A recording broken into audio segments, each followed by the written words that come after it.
Welcome to SportsBeat KC, the Kansas City Star's daily sports podcast. It's Tuesday, December 22nd, and I'm Blair Kerkhoff. We're talking college sports today with our beat writers, and there's plenty to discuss. We start with Kansas, which plays its second Big 12 game tonight, this time against West Virginia at Allen Fieldhouse. Jesse Newell and Gary Bedore break down the game against ranked teams, and Gary brings us up to speed on the Jayhawks' latest hoop commitment. Souichi Terada, who covers Mizzou, tells us who will and won't be playing for the Tigers in their bowl game against Iowa next week.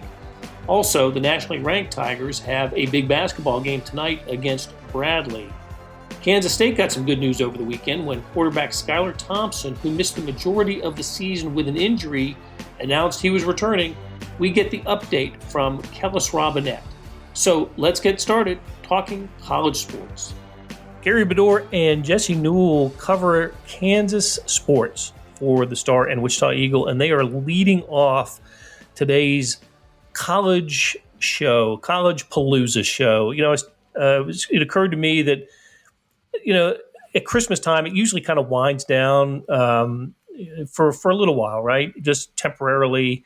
But already we've got conference basketball games going on before Christmas and players having to decide whether to return or not. So, the COVID-19 pandemic has changed the schedule around for a lot of things, and it has for college sports. So here we are on December 22nd, and Kansas has its second league game tonight. It's a big one. West Virginia coming to Allen Fieldhouse. So, hey, Gary, lead us off. Tell us about what is – two ranked teams again, right? Kansas coming off a Texas Tech victory, and now West Virginia comes into Lawrence.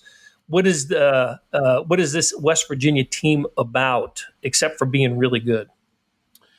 They're 7-1. Like KU, they lost to Gonzaga. They've got two bigs that are good, Derek Culver and Oscar. I forget how. Sheboy. Yeah. Sheboy, I think. Yeah, I have to think about it a lot. But they also have decent guards. Their leading scorer is Miles McBride. Self was saying that they still pressure. They usually don't do it as much when they come to Allen Fieldhouse.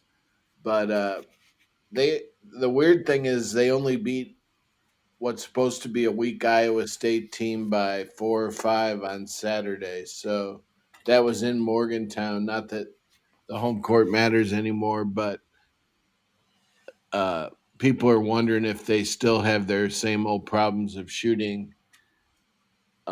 Self would get mad at that, and now they'll hit 1 million threes tonight. But right. It should be interesting because do you play your bigs and try to match Culver and Oscar, or do you go with the guards most of the game and just try to do it that way? That's the question, isn't it, Jesse? It is. I hate talking about this right before the game because I figure most people are going to hear this after the game's over and they're going to be like, oh, look at the idiot talking about how KU is not going to play big. And sure enough, they didn't play big, or they did play big. So, it is.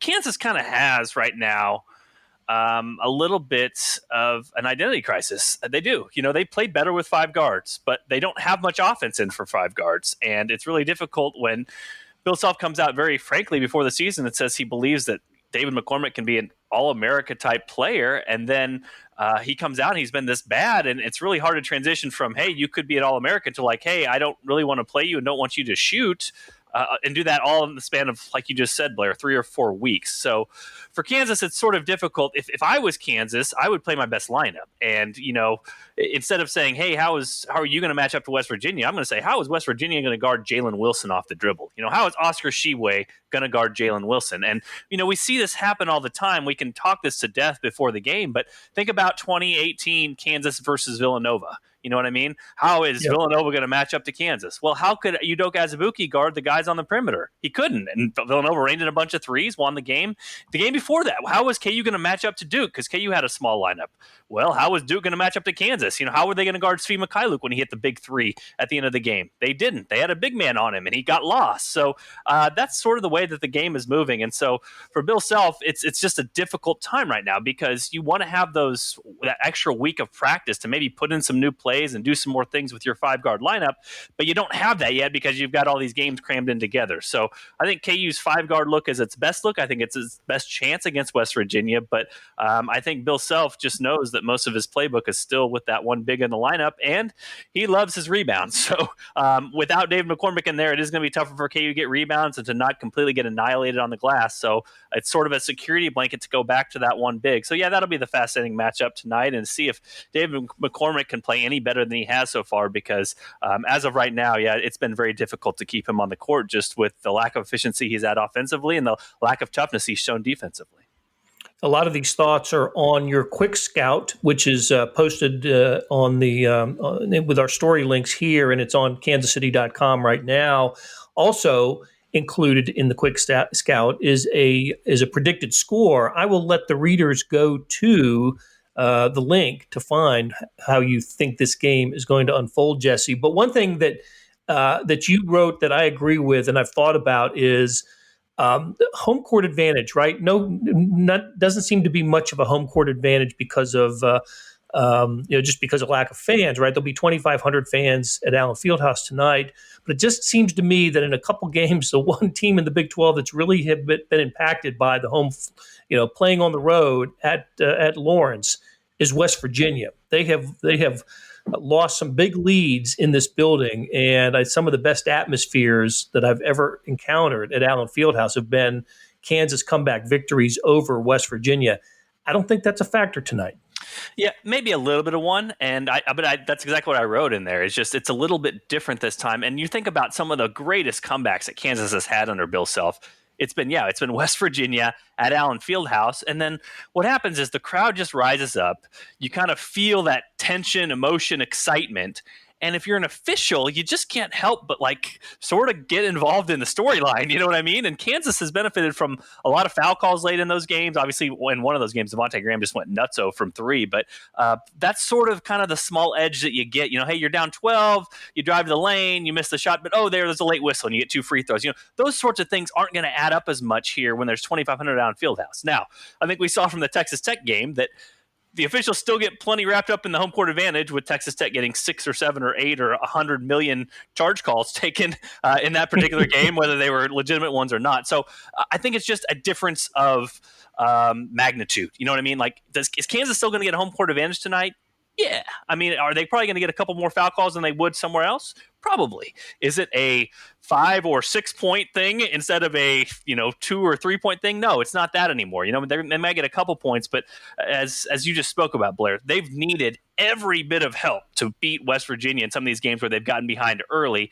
And if KU gets down 18 in the first half in this one, it's over. They're not going to come back. I mean, it's just a little bit different. Plus, West Virginia is not fouling as much as it has in other years, so that's going to help them as well. But I agree with you. It's just a little bit different. And early on in the Big 12 season, I know some of the top teams were playing on the road early, but the home court advantage was basically nothing at all. I could look up the updated stats, but I think that the home team has now won. Yeah, home team has won 2 of 7 games in the Big 12 so far. Again, very small sample, and a lot of that is hey, Baylor started on the road, and obviously Kansas started on the road, those sorts of things. But it's probably not going to be the same sort of big advantage that it can be in years past, and definitely has been when West Virginia has come to the Fieldhouse. That Kansas opponents are more willing to take charges than Jayhawks teams historically will be the subject of another podcast for us, Jesse, because I want to talk to you about that. I think that's really interesting, but we'll save that for another day. I want to get to a little bit of recruiting news, Gary. You reported that KU got a commitment from the who will be the first member of the class of 2022. I hope I'm pronouncing his last name right. Kyle Cuff. I think that's how I pronounce it. Combo guard from the my favorite school, Blair Academy in New Jersey. So, hey, tell me a little bit about what do we know about him, Gary? He's 6'2", a combo guard. He wants to play point. I think their school season's been delayed or called off because of COVID. I'm not sure. Although he's from New York, maybe it's been called off in New York, but not Blair Academy. But he he's ranked 78th by Rivals. Seems like there's a lot of comparisons to Russell Robinson's recruitment because his dad went to Rice High School like Russell. He knows Russell.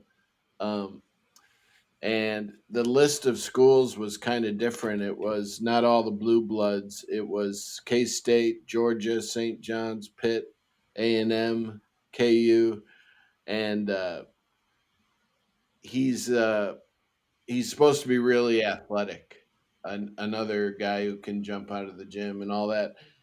He actually had an interesting signing video. Usually they're kind of stupid, but they did a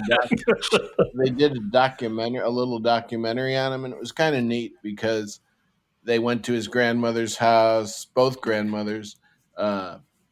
They showed how important it is to sign with a blue blood when you're from inner city New York. They interviewed some of his teammates, and when the kid committed, again, usually they're kind of cocky and everything. This kid, you might want to check out the video on Twitter. His face was just so, it sounds stupid, but so joyful, and people were mobbing him. Because, New York City, they think of Kansas as, they don't know where it is, but it's the blue blood of blue bloods, with a Kentucky and stuff. And it's really a neat video about, he walks around his neighborhood a little bit. And I don't know how he'll do here, but if you watch that video, you probably root for him. And Russell is all of our favorites. He is such a nice guy, and this kid seems like the same type of story. Doesn't sound like he'll be a star, but everybody says he's in the gym all the time, and he could be a rotation player. But he's thrilled to be coming to KU. Russell Robinson, of course, starting guard on the 2008 national championship team. And hey, look, there's nothing silly about joy this time of year, especially. So yeah. I'm going to look forward. I'm going to go watch that video. But right now, we're going to take a break. Having wrapped up our conversation with Jesse Newell and Gary Bedore, we're going to take a break. When we come back, you will hear from Souichi Terada, who's going to talk about Mizzou's bowl opponent. And after Souichi, you will hear from Kellis Robinett on Kansas State and the return of Skylar Thompson for next season. Hey, it's Blair. We have a special subscription offer for SportsBeat KC listeners, unlimited digital access to the Kansas City Star's award-winning sports coverage. Sign up now for 1 year of Sports Pass for access to all the sports news, features, and columns presented on the kansascity.com site, and it's only $30. That's a 40% savings off our regular rate. Your subscription will automatically renew after the initial term at $50 unless you tell us to cancel. Your subscription helps support the sports coverage of kansascity.com and the Kansas City Star, and that support has never been more important. Please visit kansascity.com/SportsBeatKC offer to get this special offer. And as always, thanks for listening. Okay, we're back, and now talking to Souichi Terada, who covers Mizzou. Hello, Souichi. How you doing? Hi, Blair. The regular season is finally over. A very weird season, but we hit the finish line. Yes, and got in all 10 games. Not every college football program can say they played their full schedule, but Mizzou is one that can, and finished 5-5. There was no intrigue about whether they would be a bowl team. We knew they were going to be in a bowl game, but when Selection Sunday came a couple of days ago, we all sort of had our thoughts. We were looking at other projections and seeing where the Tigers could end up. And as it turns out, they did not end up where I thought they were going to go, which was someplace in Florida. Mm-hmm. And maybe the loss to Mississippi State affected that. What did you hear about how it shook out for Missouri with its bowl invitation, which is to the Music City Bowl to play Iowa on December 30th? Yeah, Blair, the thing is, I think all the projections had them probably going to a Florida Bowl, right? Whether that was the Gator Bowl or the Outback Bowl, most likely. I think I saw the Journalism Bowl, Mizzou versus Northwestern quite often. Yeah, you were stoked about that possibility.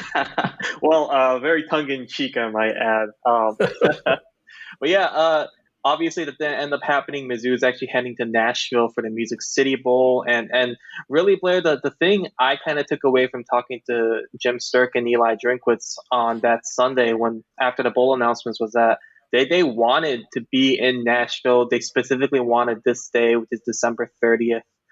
Mostly because they really wanted to get their players home for parts of Christmas and in the New Year. So obviously you can't do that with the January 2nd bowl. So that's kind of what I took away from it. And you got to realize too that this year the bowl selection process is a little bit different. And Jim Sturk talked about that a little bit. Any non-pandemic year, most of the time you submit a list of preferences, and the bowl committees and the SEC usually kind of works with you on that and make sure you get into the bowl that you had on your list. But this year, essentially what happened was after the Citrus Bowl took Auburn, because Auburn was 6-4, the SEC teams were listed by winning percentage. So Mizzou was atop that list because they were 500. And I believe the only other 500 team is LSU, and obviously Mizzou has a tiebreaker over LSU. So because of that, they essentially chose not the Outback Bowl, but the Music City Bowl, just because of the reasons I outlined about the timing and all of these things. And so that's kind of why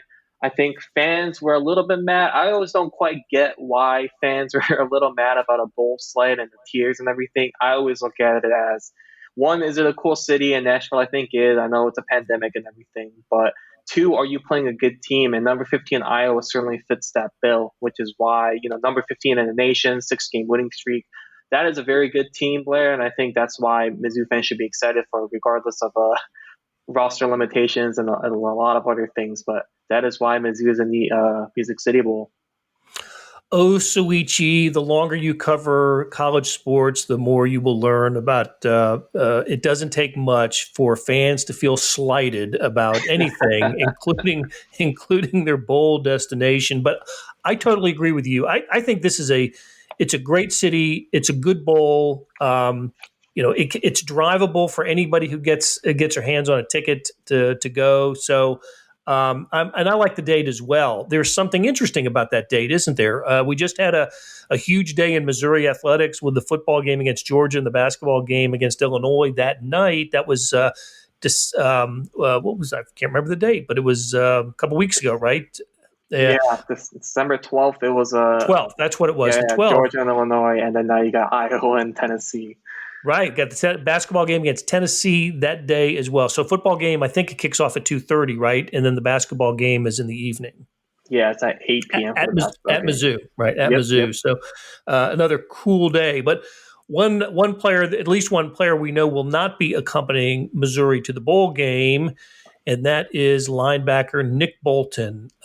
We have seen the last of his time in a Missouri uniform, and what a time it was. What went into his decision not to return?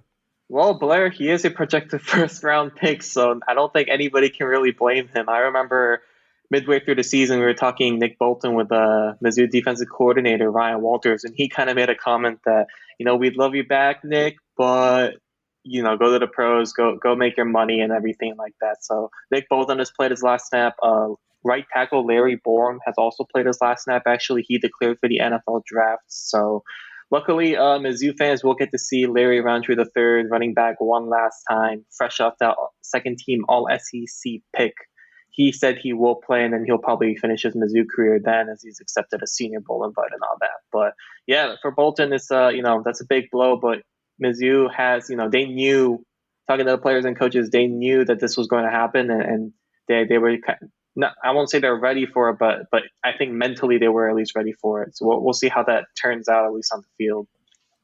I'll certainly miss watching him play because that guy was noticeably good on the field, and I have come around on my thinking on this over the years. This is kind of a new phenomenon: the players opting out of bowl games to concentrate on their draft position and their draft shape and all that. At first, when it first happened, it was a decade or so ago, I was thinking, oh, wow, really? You're going to do that and and turn your back on your teammates, all that stuff. And the more I think about it, the more I've thought about it over the years, the more I absolutely do not blame the player for making this decision. There's a lot at stake for Nick Bolton and others who have made this decision, and a lot of their financial future is at stake, and a a catastrophic injury in a bowl game just doesn't, why risk it? There absolutely no reason to do that. So congratulations on a fantastic college career, and I look forward to seeing him play on Sundays. A little bit of another kind of Mizzou football personnel topic. There was a new safety on the field for the Tigers at Mississippi State, and dang, he was pretty good. Blair, I would say a little bit more than pretty good. I would say one of the few bright spots for Mizzou against Mississippi State in that loss. And obviously, we're talking about Sean Robinson for any fans who didn't pick that up. The former quarterback who started the first 2 games, you saw him prowling the secondary. And this was all by design, according to Drinkwitz. He actually said on his radio show that Sean Rob was going to be playing on special teams again because he did that against Georgia. But he was also going to be playing a little bit of safety, and he saw that. And he was kind of everywhere, playing as a dime back, so it wasn't too complicated. Obviously, it's not going to get much more complicated than running an offense as a quarterback. But you saw Sean Robb out there. He finished with 5 tackles, one of them half tackle for loss. He had a PBU, and he also had an interception, which was a really good play. But I don't know if you actually saw the play, but he caused the deflection. Then he kind of strong-armed it into his possession. And then the announcers were like, oh, hold up. Sean Robinson got an interception. And I know it was garbage time, and I know it was against the backup and all these things, but I think that was a really cool moment. He was all smiles after the loss. We got to talk to him a little bit. And he was pretty transparent about the idea that, this was kind of a struggle for him mentally to accept that. I mean, you play quarterback your whole life growing up, and then your head coach comes up to you, and asks and wonders if you want to be a safety. Like, I'm sure that's kind of a blow, especially for him, who he was a really highly recruited quarterback coming out of high school. 4-star, top 200 recruit, U.S. Army All-American. He had all these things, but the fact that he stayed on, and I think it was really cool that he said he wanted to play for Mizzou. He had all these things going for him. So it's just one of those stories that you hear and see, and you just feel good for the guy just because he's worked hard and he's earned that spot. Yeah, I certainly did. When I read about it, I did not see the game. Kind of got lost in the playing those games on college conference championships Saturday, but I was keeping up with it, and I saw where Robinson had an interception. I'm thinking, wait a second, really? That was amazing. So good for him. And all right, Souichi, we can't let you go. Look, there's not going to be a lot of lead time going into this. Mizzou basketball, nationally ranked Mizzou basketball, plays at 6 p.m. tonight against the Bradley Braves. Not necessarily a blue blood program, but one that's off to a terrific start this season, and one the Tigers, I'm sure, will respect tonight. Yeah, Blair. If you look at each of Mizzou's opponent, barring one, Prairie View A&M, and that was canceled, pretty much everyone on that non-con schedule is at the very least respectable. Even Oral Roberts, they were projected to finish, I believe, second in their league. You have Liberty, who specifically runs, kind of a complicated offense that Conzo Martin specifically scheduled and wanted to go up against. And then now you have a Bradley team who has won back-to-back Mountain Valley Conference tournament championships. They were an NCAA team the last 2 years, obviously not last year with the pandemic, but this is another team, I think, who's very big up front. Their center is 7'1". They have a power forward at 6'8". They're one of the better rebounding teams in the nation, one of the best in defending 2-point field goals. So this is a team that, if you're not careful, they will give you a fight. They lost on the road at ranked Xavier 51-50 by only 1 point. So, you know what, Blair, by all indications, Mizzou is going to take this seriously, especially with their first game ever since that bragging rights win, however many days ago. It's been a blur. But one day we'll take this seriously. I won't be too surprised if they see some rust, but man, it's what, Blair, I do appreciate the fact that Conzo is willing to schedule these tough opponents, just because it is a little bit boring watching a sub 300 KenPom team come in and just beat up on them. So it should be another game, a good game tonight at Mizzou Arena for the number 14 ranked Mizzou Tigers. Yeah, how about that? They're up to 14 in the polls. They'll keep climbing as they continue to win. And like I said, we get Tennessee in the SEC opener on the horizon. So, all right, we're gonna. Hey, so it's on bowl game, right? The 20 is there a game between this Bradley and Tennessee? No, it's they have another long layoff Conzo said he's hopeful to get another game, but just with the schedule. And Blair, we'd be remiss if we didn't mention the Iowa football situation. There's a lot of news to cover in this podcast, but obviously the Hawkeyes are on pause for COVID-19, reported late last night. So just something to keep an eye on. They are planning to regroup. For what it's worth, Mizzou is regrouping on, I believe, either Christmas or the 26th. So it's not like it's not the end of the world for Iowa or the game or anything like that, but just something to keep an eye on. Just another thing in 2020, I guess. Wow, I was into my windup to throw it to Kellis in Kansas State, and you dropped that piece of information on me. I did not know that. That's really interesting. I'm glad you brought it up, and absolutely, we will keep an eye on the status of Iowa football with Coach Kirk Friends. So, all right, Souichi, let us throw it to Kellis Robinett and say goodbye to you. Thanks for joining us. Have a great holiday season. All right, thanks, Blair, too. Kellis Robinett joins us. Hey, Kellis, how you doing? I'm doing good, Blair. Merry Christmas. Merry Christmas to you, too. I hope it's a good one in the Robinett household. Hey, so we're covering events and got a lot of things going on over the weekend, and then all of a sudden this tweet pops up on my Twitter timeline. Skylar Thompson says he's coming back. I kind of felt that he was, but I wasn't 100% sure. Did that decision surprise you at all? No, kind of the word behind the scenes in Manhattan for the last couple of weeks has been he was heavily leaning toward coming back. It was more of just a question of when he was going to announce he was coming back more so than is he coming back or not. And I think that happened just because, Will Howard didn't light it up while he was off injured, and it just seems like Kansas State could really use a veteran quarterback next season, even if they want to still find ways to play Will Howard and incoming quarterback Jake Rubley. They could really use his leadership, and I think everybody could see that without him last year, this season, I should say, they went from 4-1 to 0-5, just like that. And a lot of people would say, boy, he was the missing link. If you had him out there on offense, they win two, maybe even 3 more games, and all of a sudden things look a whole lot better. So, it's very rare for a quarterback to want to come back for a 6th season. He would, if he ends up starting next year, he'll be a very rare 5th-year starter in the Big 12. But I guess it was just an opportunity that was too good for him to pass up. And, who knows? Maybe if he comes back and has a really good season, he could get on the pro radar at some point. Right.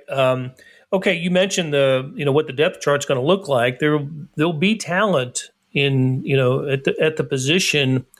In college football anymore, though, that usually doesn't translate into having depth. Usually, one guy leaves or there's some sort of transaction when you have 3 players at the position at that position who could be a starter.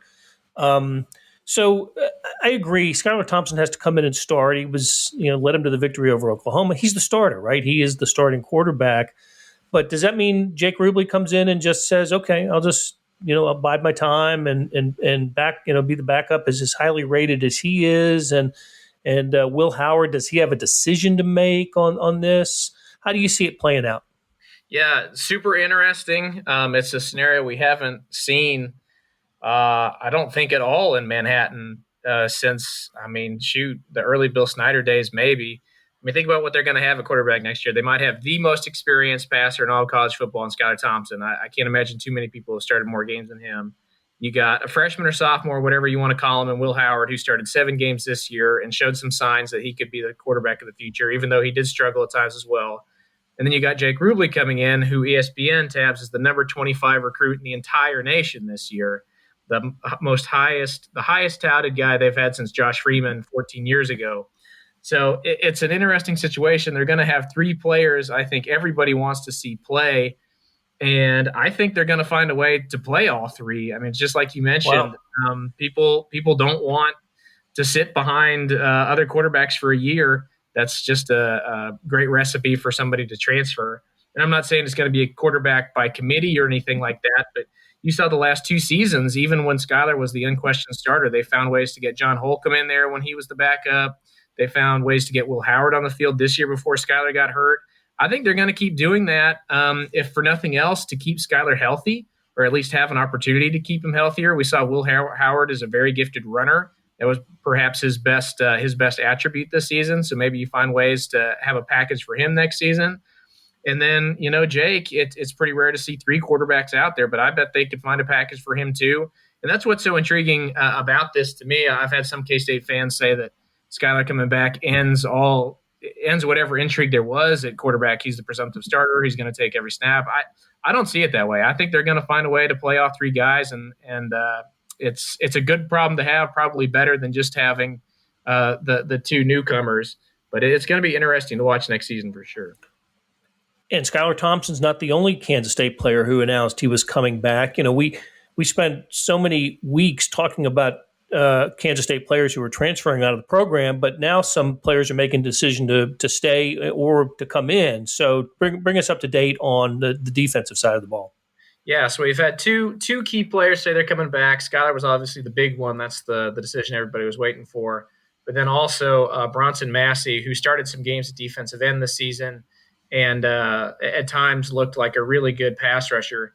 He's going to come back for an extra senior season next year. And I think that's really big for the defensive line because they're going to lose Wyatt Hubert for sure. As a junior, he's going to go on to the NFL draft. And they could really use a veteran presence on that line, somebody who's proven he can get after the quarterback. And that's what Massey is.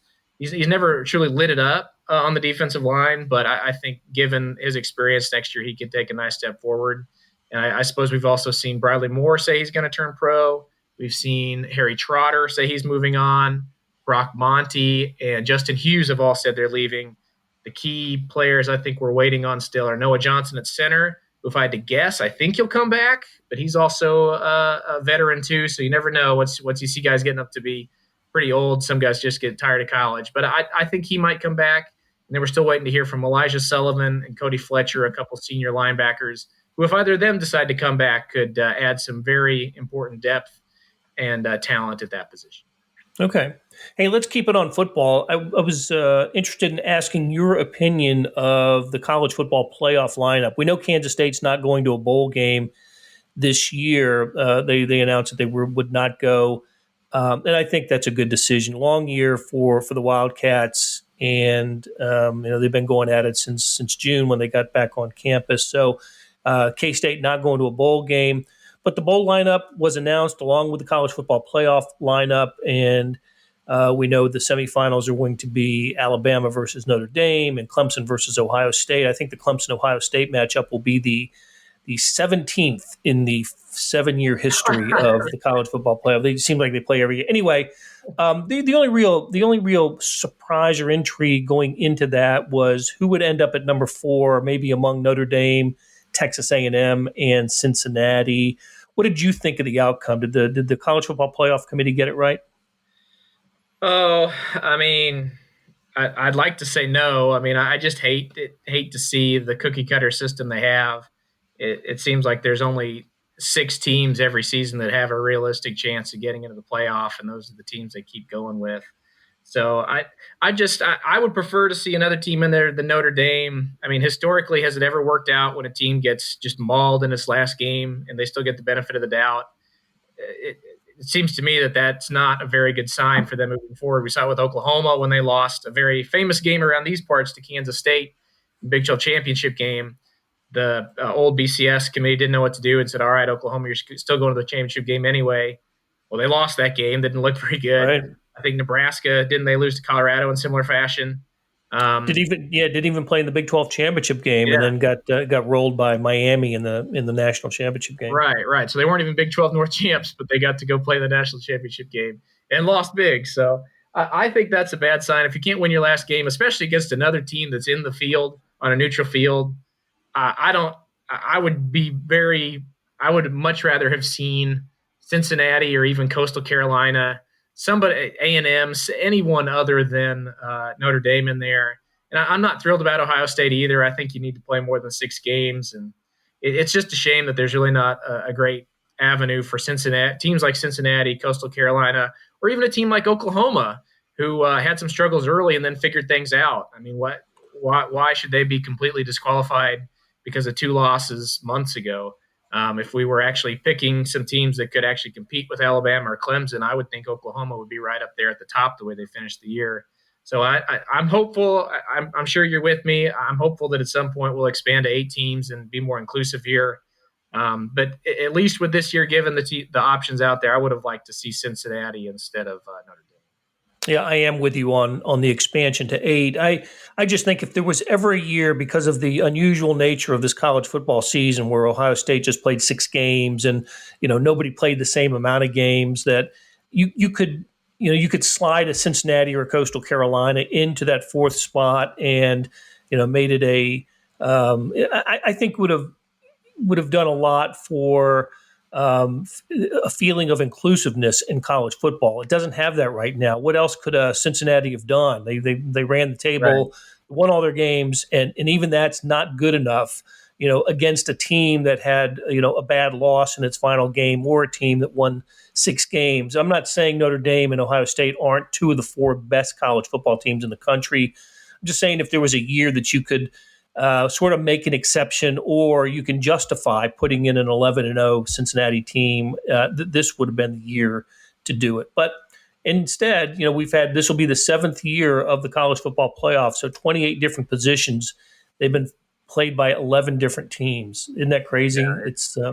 It's wild, and I guess the argument I would say to people who say, a team like Cincinnati or Coastal couldn't compete. I mean, maybe that's true. Maybe Ohio State and Notre Dame are the best teams, but I would say including teams like that has never hurt the NCAA tournament. Has anyone cried? Did anyone cry when UMBC beat Virginia? I mean, nope. No. That was, and Virginia even benefited from that because they used it as motivation to the next year and won the national championship. So right. I mean, who was the better team? Virginia. If they played 100 times, Virginia would come out the better team. But that inclusiveness in the NCAA tournament makes it so special. People love Cinderella. I think it would go a long way for the sport if they would expand and start letting some of those teams have a shot. Another entity that did not mind seeing that outcome was Kansas State, which played UMBC instead of number 1 Virginia in the next game. Okay, Kellis, we'll pick up the basketball talk next week when we chat again. Great catching up with you, and have a great holiday season. All right, same to you and all the listeners. Merry Christmas, everybody. That'll do it for today. Thanks to our production staff of Derek Donovan, Beth Welsh, Monty Davis, Randy Mason, Jeff Rosen, Chris Fickett, and Savannah Smith, and now Todd Feedback. Thanks, Todd. Tip of the cap to Jesse Newell, Gary Bedore, Souichi, Terada, and Kellis Robinett for stopping by and talking college sports. Links to their stories can be found in the show notes and on kansascity.com. Hey, we got another deal for you, especially for those that want to deep dive into the Stars' terrific Chiefs coverage. For a limited time, you can subscribe to Sports Pass for 99 cents a month. That's right, 99 pennies a month. After 3 months, it auto-renews at $5.99 a month unless you cancel. So how do you get it? You go to kansascity.com/SportsPass2020. That's kansascity.com/SportsPass2020. You want more than just sports coverage? I know I do. Check out the entire Kansas City Star product, sports news, features, commentary, and analysis, the whole thing. You get all the stories written by my talented colleagues, plus additional news, sports, and business coverage with the e-edition. The details for all of these deals can be found at account.kansascity.com/subscribe. And if you're having trouble hunting down any of these offers, send me an email, bkerkhoff@kcstar.com, and we'll get you to the right place. So whether it's a sports pass or the full subscription, you're getting and supporting the best sports and news coverage in Kansas City and helping us produce programs like SportsBeat KC. Thanks for listening. We'll be back tomorrow, Wednesday, with another episode.